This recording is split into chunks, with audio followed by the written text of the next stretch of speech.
espacio. Bien, yo quiero agradecer a esta institución Vallejo Su Tierra en dos sentidos. Mi profesión, la de un profesor en filosofía y ciencias sociales, y ya como 18 años en la magistratura. Y siempre hemos tratado de urdir y de tratar de zanjar, diríamos, la situación de Vallejo en un problema de trascendencia y de siempre. Yo tuve una pregunta de don Juan Francisco Izquierdo Ríos, en paz descanse, un gran escritor peruano, charapa, como decíamos, bastante cariño a nuestro profesor. Cuando yo tenía 16 años y terminaba mi educación secundaria en el César Abraham Vallejo, un colegio santiaguino, él me pregunta, está en su obra justamente Vallejo Su Tierra, ¿no? ¿Cuál era la actitud como miembro del agraviado, en este caso, asumía frente al problema en sí? Mi respuesta fue, en ese entonces, y la mantengo, de que circunstancias y situaciones históricas y todo el ámbito social, económico, político y personal le pertenece a la persona humana, le es inherente. En ese sentido, hay que juzgar los hechos en esa dimensión. Y por lo tanto, el problema del cono, de ira, de venganza, no es un problema de la salida. Es un problema que hay que saberlo explicar. Y la respuesta la dio Vallejo también al salir de la cárcel. Él en sus poemas habla, ¿no?, de toda expresión de ira cuando él está en prisión.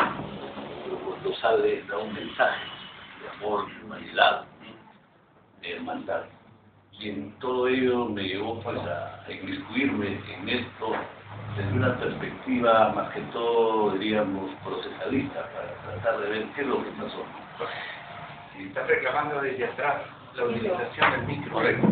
Disculpe, más bien pensé que era suficiente mi voz. En ese sentido, para ser bastante, diríamos, propio y resumido lo que quiero hablar, porque si no podría incluso subjetivamente plantear cosas.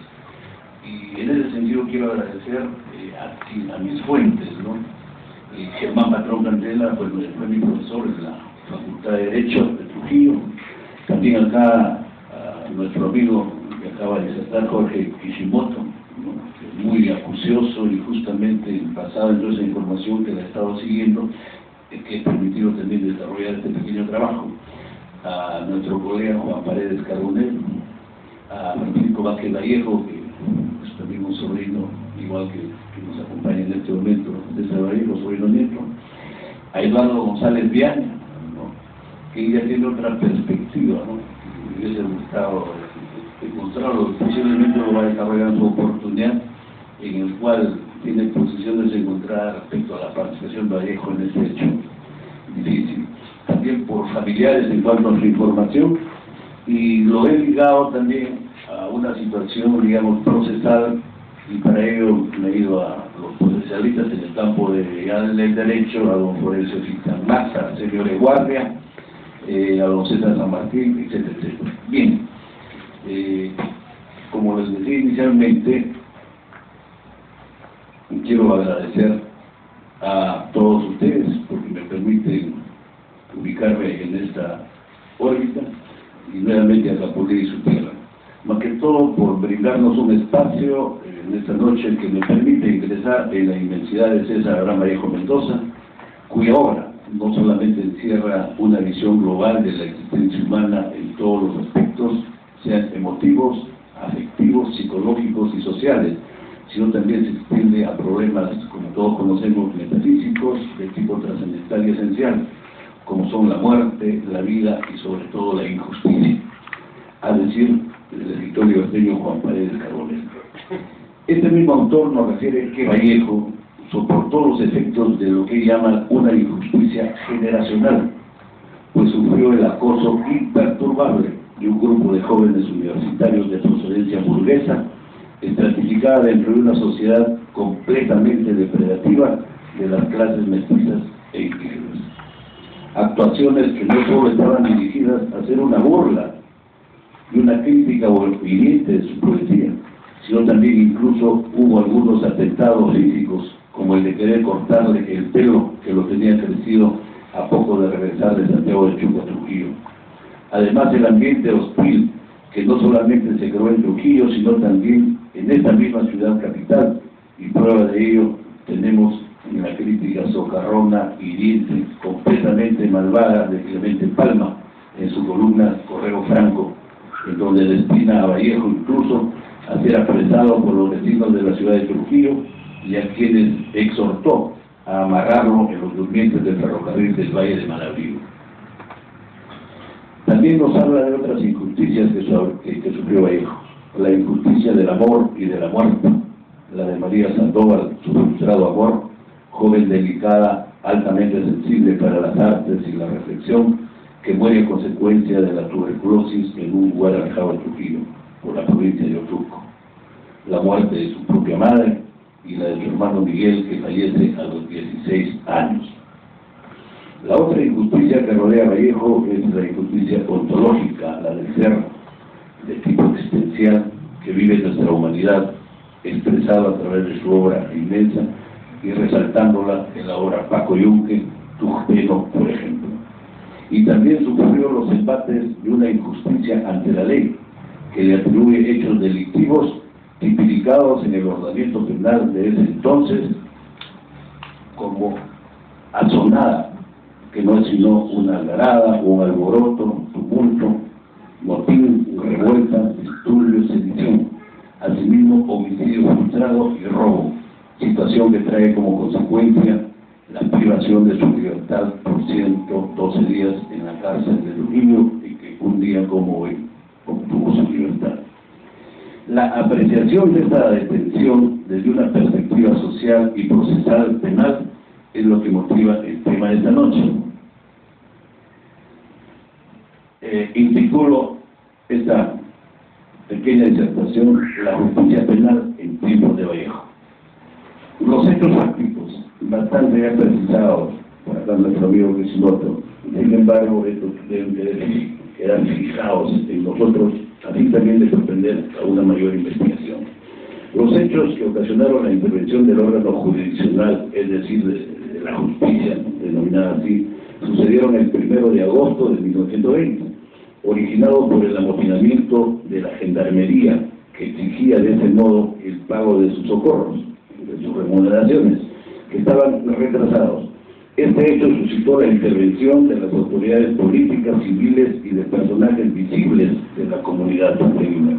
Los policías habían perdido el control de sus actos al haber estado llevando bebidas alcohólicas, disparando sus armas sobre el grupo de civiles que acompañaban al subprefecto Ladislao Mesa, con el propósito de calmar los ánimos de los policías insurrectos, causando la muerte instantánea del ciudadano Manuel Antonio Ciudad, resultado que exasperó posteriormente los ánimos de la comunidad. El oficial Carlos Dubois, jefe de la gendarmería, dio la orden de disparar, huyendo del escenario de los hechos para refugiarse aparentemente en casa de la familia de Carlos Santamaría Aranda. Avisados de esa contingencia, el subprefecto Ladislao Mesa y circunstanciales acompañantes dirigieron sus pasos hacia el domicilio de aquel quien brinde el acceso a ella para que la inspeccionaran, a fin de dar con el referido oficial, después de lo cual, no siendo habidos, se retiraron. Un grupo de exaltados que no confiaron en la aparente imparcialidad del dueño de casa con los ánimos ya alterados, procedieron a prender fuego a la casa comercial Santa María. Ese mismo día el juez instructor de Santiago de Chuco, José Martínez Cepeda, dicta el auto apertorio de instrucción, o sea, abre el proceso, en otras palabras, inicia las investigaciones de lo que había ocurrido y aceleró las primeras declaraciones testimoniales del subprefecto Ladislao Mesa, de Héctor Vázquez y Francisco Arranzagaleta. Los denunciantes, Carlos y Alfredo Santamaría, con la intervención de su abogado Charre, envían un telegrama al diario de la Industria, que acá nuestro amigo Quisimoto ya ha sido bastante preciso en apreciar y también en darle lectura. Estando en Comachuco, el 12 de agosto de 1920, Él lee en la industria justamente la publicación de esa denuncia anteriormente referida, enviando la aclaración respectiva que también se ha dado lectura. Obviamos ello. Nos vamos a su detención. Su detención.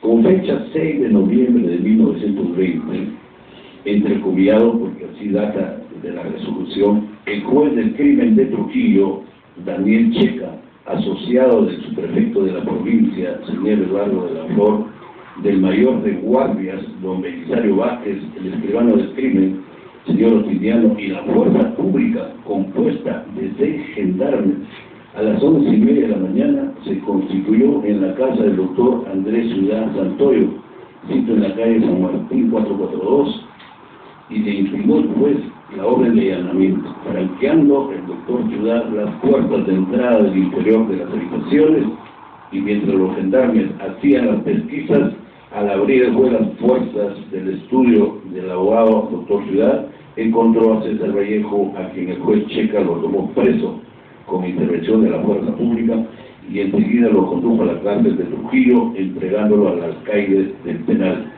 previo un recorrido con séquito impresionante por las calles principales de la ciudad, cruzando la plaza de armas hasta la esquina de la municipalidad, hacia la cárcel, que dejó absortos a los ciudadanos por el despliegue de la fuerza pública que por primera vez se había empleado, y nada menos que para apreciar y conducir a la cárcel a César Vallejo. Es toda una pieza como para hacer un análisis y un comentario, ¿no? La forma, imagínense cómo se había desplegado la gendarmería para el apresamiento de César Abraham Vallejo y su paseo, diríamos, por la ciudad.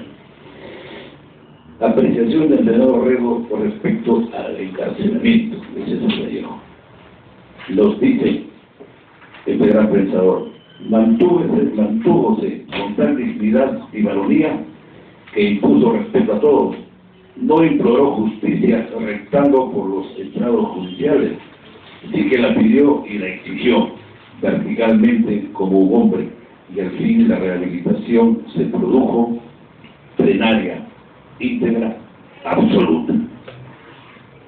En cuanto al proceso penal, existen evidencias procesales que prueban contundentemente las maniobras ilegales en la investigación de los hechos, y son las siguientes. La declaración instructiva de Pedro Óscar Lozada aparece en el expediente actuada con fecha 31 de agosto de 1920, y es precisamente en esta declaración donde se aporta la mayor prueba contra César Vallejo. Sin embargo, es el propio, escuchemos, es el propio Pedro Lozada quien con fecha 3 de septiembre, o sea 3 días después, presenta un recurso al promotor fiscal Rodolfo Ortega, llamándole la atención, porque hasta ese momento no se le había tomado declaración, y sin embargo 3 días antes ya estaba su firma, entre comillas, atribuyendo que él había dicho que César Vallejo había participado. De esta irregularidad deja expresa constancia el doctor Andrés Ciudad, abogado defensor de Vallejo, en su alegato ante el Tribunal Correccional, pronunciándose en la audiencia pública el 13 de septiembre de 1921. Otra situación de irregularidad procesal. De este mismo hecho se vale el doctor Ignacio Meares Seminario para hacer notar al Tribunal Correccional que la declaración de Pedro Lozada, que corre a Focas 95, se ha tomado sin defensor y sin la concurrencia del promotor fiscal, conforme lo dispone el Código de Enjuiciamiento en materia criminal. Luego termina expresando: tenemos de manera evidente que convenir que la declaración que obra Focas 95 de Pedro Lozada es suplantada. Tercera situación.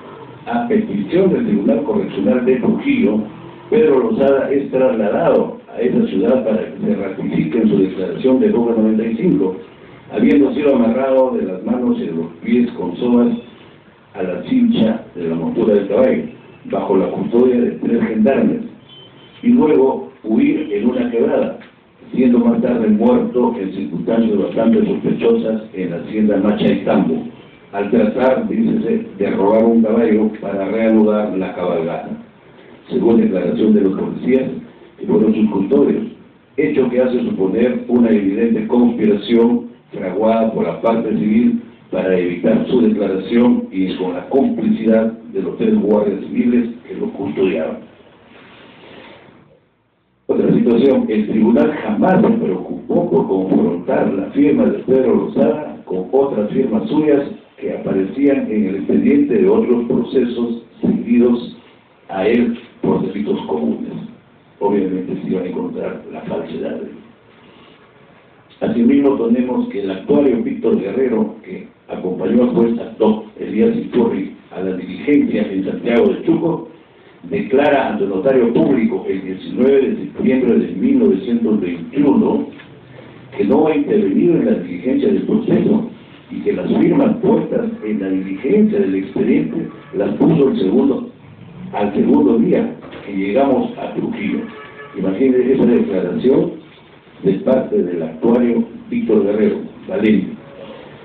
El promotor fiscal, por otro lado, Rodolfo Ortega, denuncia ante el Tribunal Correccional que en su competencia como promotor fiscal asistió a la mayor parte de las diligencias, pero que la vista fiscal emitida como tal no la firmé, dice, son sus palabras, ni la emití a la vista del proceso, siendo que los interesados indudablemente han falsificado mi firma y falseado el mérito del informe. Denuncia además en el mismo escrito que ha sido presionado, amenazado y obligado a dirigir una carta al doctor Elías Iturri para que constatara que yo había suscrito el informe o dictamen de la instrucción a que antes me refiero. Por otro lado, es obvio que la actuación del juez Elías Iturri reúne las características que configuran pues, el delito del prevaricato. El propio Vallejo presentó hasta 4 recursos con fundamentos jurídicos taxativamente formulados, pidiendo al Tribunal Correccional se disponga su libertad inmediata, siendo todos ellos tácitamente negados, contraviniendo las opiniones en ese sentido de los promotores fiscales, el doctor Castañeda y el doctor Quiroz. Posteriormente, lo explicaba acá también por el amigo señor Kishimoto, hay una resolución donde aparece la absolución de César Vallejo, con fecha 21 de octubre de 1921. Pero desde una perspectiva legal hay que apreciar que esta fue una jugada. ¿Por qué? Porque lo técnico legal, lo técnico procesal es apartar del proceso a una persona que hasta ese momento no se prueba su ligazón a un hecho. No era el de absolver, no, apartar el proceso y que siga el proceso contra aquellos que posteriormente se encuentren responsables. No fue así. Se elevó a la Corte Suprema, en donde previo informe o dictamen del fiscal supremo, ¿no? Acá la Corte Suprema dice, señor, se anula todo lo que se ha venido haciendo y nuevamente el proceso arroja cero y se convoca a un nuevo juicio oral. En otras palabras, César Vallejo debe constituirse físicamente a la cárcel del Trujillo para afrontar nuevamente el proceso. ¿Correcto? El 10 de noviembre de 1925, el fiscal doctor Francisco Quiroz Ortega hace notar que César Vallejo ha salido del país con rumbo a Europa y que una vez que tenga en concreto, ¿no?, información donde ha fijado su residencia, promoverá el pedido de extradición a que haya lugar. En efecto, así procedieron los representantes de la Justicia Penal de Trujillo. Se publicaron edictos y libraron exhortos a los cónsules de Perú, Madrid y París para que Vallejo se constituya en la cárcel de Trujillo para la audiencia pública en calidad de acusado.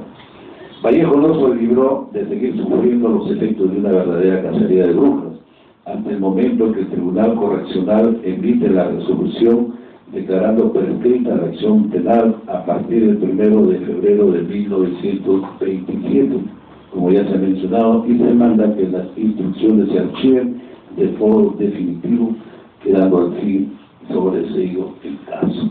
La prescripción es una institución procesal por la cual el Estado considera que ha habido el tiempo suficiente, que se le ha estado persiguiendo a un ciudadano y por la acción del tiempo eso debe archivarse. Eso en palabras bastante genéricas lo que nos dice esta institución de la prescripción. Bien, en cuanto al contexto político nacional y local, un poco para ubicar este asunto, diríamos, este hecho, ¿no?, de gravitación para Vallejo y toda esa inmensidad que nos ha dejado, he tratado así de forma bastante sintética de ubicar qué es lo que había a nivel nacional, ¿no?, en esa década, por decirlo menos. José Pardo, si recordamos, acá hay bastantes profesores que los conozco, ocupa la presidencia del Perú en 2 ocasiones como representante del Partido Civilista, el 1904 al 1908 y el de 1915 1919. Durante el segundo gobierno le tocó afrontar las consecuencias de la Primera Guerra Mundial, así como el reclamo laboral por la conquista de las 8 horas de trabajo, un ambiente agitado. Faltando poco para finalizar su gobierno, fue derrocado por Augusto Leguía. César Vallejo tenía 12 años de edad cuando Pardo resulta presidente por primera vez, y 27 años cuando es derrocado en la segunda presidencia. Bien, por otro lado, Augusto Leguía ocupó la presidencia del Perú también en 2 ocasiones, de 1908 a 1912 y de 1919 a 1930. El 4 de julio de 1919, derroca a José Pardo, que ejercía la presidencia por segunda vez, asumiendo el poder como presidente provisorio y disolviendo el Congreso. El nuevo Parlamento lo elige presidente constitucional el 12 de octubre y fue reelegido en el 24 de 1929. Luego de 11 años de gobierno fue derrotado por Sánchez Cerro el 28 de agosto de 1930, siendo apresado e internado en el Panóptico de Lima, donde fallece en 1932, termina así su oncenio, ¿no? Algo parecido, como decimos, sin esa perspectiva del fallecimiento, pero políticamente en cuanto al tiempo. César Vallejo tenía 16 años cuando Leguía accede a su primer gobierno y 27 años cuando este derroca a Pardo. La situación política local, me voy a mi provincia, a mi pueblo, y me ubico en esos hechos un poco retrotrayendo, digamos, y tratando de regresar en años en la existencia, aparentemente. Existencia de grupos de poder local con consecuente influencia citadina. Los hermanos Santa María eran considerados fanáticos del partido político civilista de Pardo, y por cuestiones familiares y de referencia, ellos habían ocupado los cargos de alcalde y de su prefecto anteriormente. El grupo de poder local y su influencia respectiva, correcto. Quisieron permanecer como representantes políticos, de modo que al ser nombrado su prefecto, don Ladislao Mesa, que era un mayor retirado en la época de Leguía, decían de él que era un albenerizo, un forastero y un extraño. El celo político, la pérdida del poder, correcto. La gendarmería se encontraba impaga y el alférez Dubois presionaba al nuevo subprefecto, a quien consideraba no poner interés por las necesidades de los soldados sin sueldo, con esposa e hijos que lloran por pan. ¿Y cómo que se liga la gendarmería a la familia de Santa María? Leyendo ya justamente a un sobrino, nieto de Vallejo, que tiene una obra publicada por Alas Peruanas, Vázquez Vallejo, también el señor que está descanse también, él nos menciona, claro, de que el 1 de agosto, más o menos a la 1 de la tarde, es una hora en la que ya se dirige, ¿no?, la procesión ya, o está la procesión en su parte final, y justamente pasaban por los almacenes o las tiendas en su recorrido. Y allí habían visto de que varios gendarmes estaban, ¿no?, pidiendo, digamos, apoyo, porque estaba en la tienda para don Carlos Santa María, el cual no solamente les dio un poco de víveres, sino también les dio licor, ¿no? Entonces, esa relación es que la población también la tuvo presente durante estos hechos, ¿no? Digamos, entonces al encontrarse la gendarmería impaga, y el alférez de hoy presionando al nuevo subprefecto, a quien consideraba no poner interés por las necesidades de los soldados sin sueldo, con esposa e hijos que lloran por pan. Eso es lo que planteaban ellos ante el subprefecto. Este les dice que iba a interferir pues para que los buenos servicios, para que oportunamente no para que logren pagar acá su sueldo. Esta situación creó un ambiente de agitación. En esa época el gobierno se desentendía del cumplimiento de sus obligaciones, sobre todo con los sectores humildes. Los gendarmes vivían en un solo cuartucho donde también cocinaban. El subprefecto Ladislao Mesa acordó entrevistarse a las 3:30 con el alférez Carlos Dubois. El primero estuvo acompañado de los ciudadanos Antonio Ciudad, Benjamín Ravelo y otros. La reunión fue áspera y con muchas increpaciones. Los soldados se encontraban mareados y con armas en la mano y hieren de muerte a don Antonio Ciudad. Posteriormente el alcalde de la ciudad, don Vicente Jiménez, convoca a una concentración del pueblo, ordenando que se rectifiquen las campanas. Un grueso de ciudadanos se agrupa en la plaza de armas, desde donde hacen fuego hacia la cárcel pública que se encuentra cerca. O sea, hubo un tiroteo previamente, o sea, los hechos no han sido tan inmediatos, había toda una sucesión. De ambos lados la balacera era nutrida. Hacia las 6 de la tarde habían caído 2 soldados y los demás fugaron por los techos, o sea, 3 muertos. Tempranamente, 1 de la tarde, un poco más, el ciudadano Ciudad y posteriormente 2 soldados, pero ya en la balacera que se había dado. A medianoche del 1 de agosto, para amanecer el día 2, un grupo de exaltados prendieron fuego al establecimiento comercial de Don Carlos de Santa María. Bien. Eso es en cuanto a los hechos, diríamos, la cuestión fáctica que denominamos nosotros. Ahora, las normas legales aplicadas por los hechos ocurridos el 1 de agosto del 20, Vallejo fue juzgado con el nuevo Código de Procedimientos en Materia Criminal, así se llama. Código de Procedimientos en Materia Criminal, el cual entró en vigencia el 1 de junio de 1920, es decir, 2 meses antes de los hechos. El anterior Código de Enjuiciamiento Penal de 1863 fue derogado por esta nueva norma, o sea, por un código nuevo que se procesa acá. El cambio y lo nuevo del Código de Procedimientos en Materia Criminal de 1920 es que el juez instructor perdió sus facultades de fallo. Resultaba más garantista y, sin embargo, Vallejo no tenía una garantía al caso. Pues en el anterior código este tenía a su cargo la instrucción y la etapa de juzgamiento. Sin embargo, en el nuevo código la etapa de la instrucción estaba a cargo del juez instructor, quien estaba obligado a reunir las pruebas de la comisión del delito, y la etapa de juzgamiento estaba a cargo del Tribunal Correccional, que lo conformaban, como hasta ahora, por 3 vocales superiores. Así podemos concluir que técnicamente el proceso penal contra Vallejo estuvo regulado por normas mucho más garantistas, pues el juez que investigaba no se encontraba muy contaminado. No era el que fallaba, sino que el fallo era competencia del Tribunal Correccional. Que la etapa de la investigación o instrucción haya estado a cargo del juez instructor y no del Ministerio Público, como sucede ahora con el nuevo Código de 2004, se debe a la desconfianza que existía en la institución, pues por un lado orgánicamente dependía del Poder Judicial, me refiero al Ministerio Público, y por otro tenía poca aceptación por la población, dada su poca notoriedad. Estas circunstancias ayudaban a la hegemonía del juez instructor al momento de realizar las investigaciones judiciales como miras a un juzgamiento.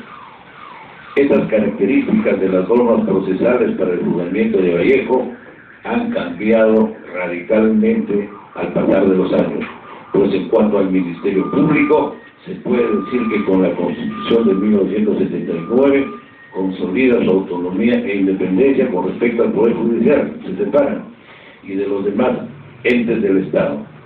Asimismo, el fiscal en esos tiempos tiene la obligación de acusar cuando se cumplen los presupuestos y toda la etapa de la investigación, con mira a emitir una acusación, es a cargo del fiscal, pues si el funcionamiento que va a acusar es lógico, y que realice su investigación y en base a ello verá si acusa o no. Estas normas esenciales de la nueva normativa han hecho desaparecer la figura del juez instructor y han configurado un juez de garantías que, lejos de investigar junto al fiscal, controla la legalidad y constitucionalidad de los actos de investigación que realiza el fiscal.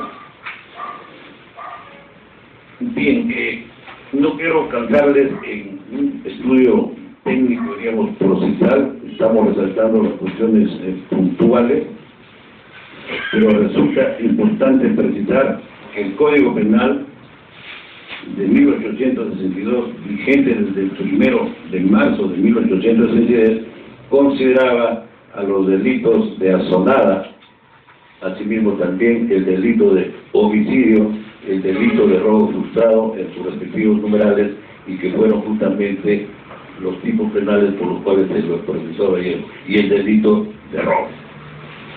Bien, hay un capítulo que lo he titulado Presencia de Vallejo en el derecho procesal actual, porque de eso se trata. O sea, ¿qué perspectiva? ¿Cómo que sentimos a Vallejo nosotros que nos encargamos diariamente a resolver conflictos de naturaleza penal? Vallejo nos fija una línea de acción que se encuentra resumida en la última frase de su poema Los 9 monstruos. Hay, hermanos, muchísimo que hacer. Por ello sus preguntas de siempre serán: ¿y qué estás haciendo ahora? ¿Y qué están haciendo ahora ustedes frente a una justicia tardía que se convierte en indignado reclamo ante las dilaciones indebidas que caracterizan nuestro precario servicio de justicia? Estoy imaginando que César Vallejo presente esa pregunta nos haría.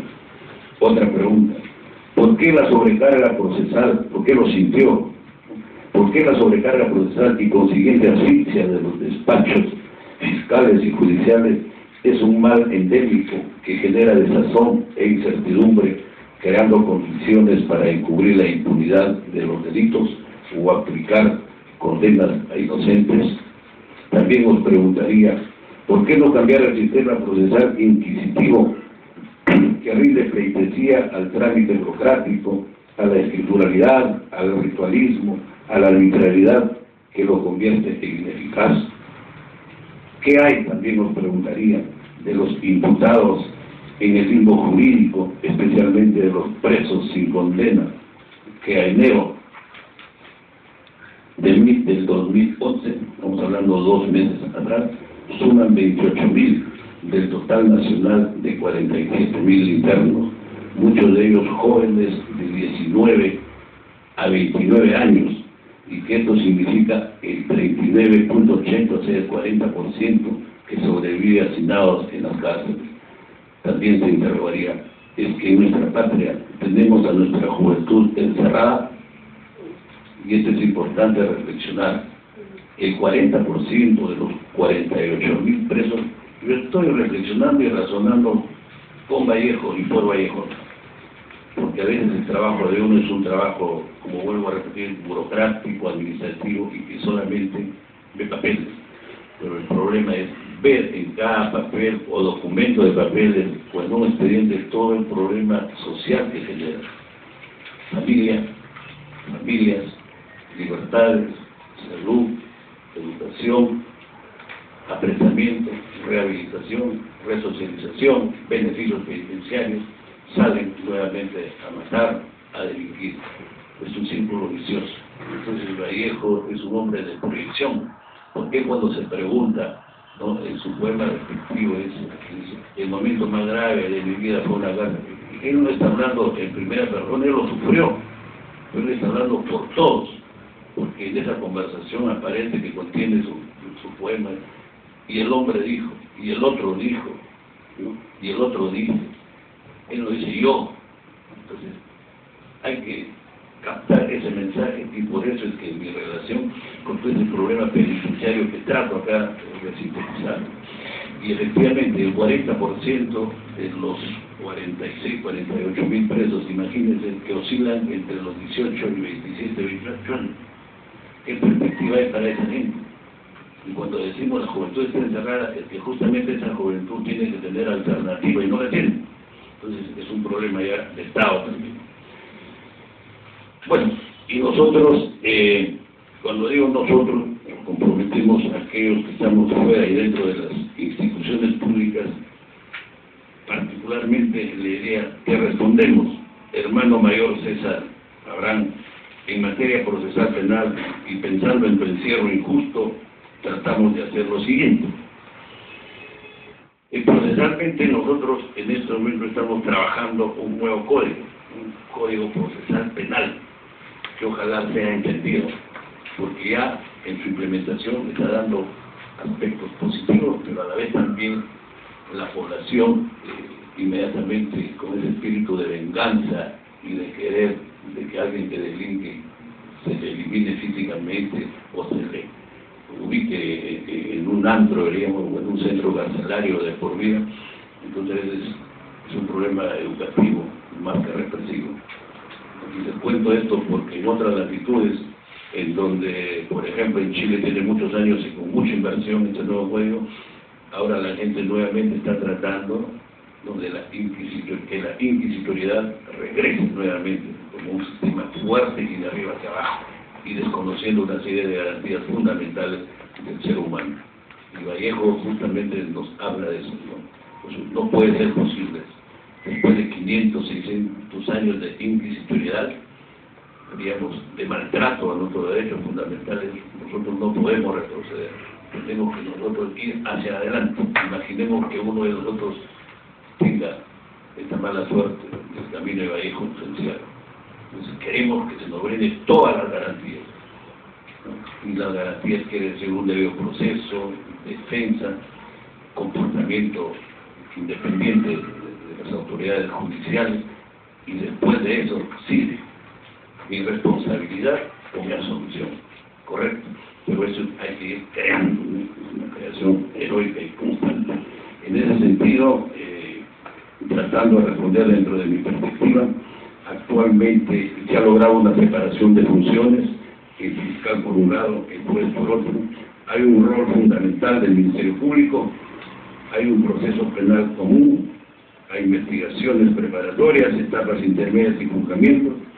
Ahora ya hay contradicción e igualdad de armas. Ahora no se puede a un ciudadano, como si a Vallejo inmediatamente lo capturaron, no se puede fusil. Si nosotros hemos estado atentos, la testimonial que directamente lo vincula es la de un sujeto que él mismo dice que no ha firmado y aparece muerto. ¿Se dan cuenta? Ese elemento era suficiente para que no lo puedan detener ni siquiera un minuto. Y esas garantías ahora sí se las tiene. Ahora la población dice que esas garantías para los maleantes no es para el ser humano. Hay que demostrar que hay elementos mínimos vinculatorios a un hecho criminal. Por eso es que antes la prisión preventiva era la regla. Bueno, detiene. Primero detiene, luego investiga. Maltrátalo. Ahora no. Ahora la prisión preventiva es la última opción. Esa es una garantía fundamental para la libertad del ser humano. Y también le responderíamos a Vallejo, allá pues en el fin de 1920-21, esa sobrecarga procesal, ese excesivo formalismo, esa escrituralidad y ese gran fenómeno de la corrupción. Y bueno, esa situación estamos tratándola de variar mediante diligencias irrepetibles. Y en cuanto al fenómeno de la corrupción, es un tema a tratarlo, diríamos, aparte, pero sí podemos decir que es un problema transversal y que ha comprometido a toda la sociedad. Es una cuestión de sistema y debemos pensar como Vallejo en cómo debemos cambiar ese sistema de modo global.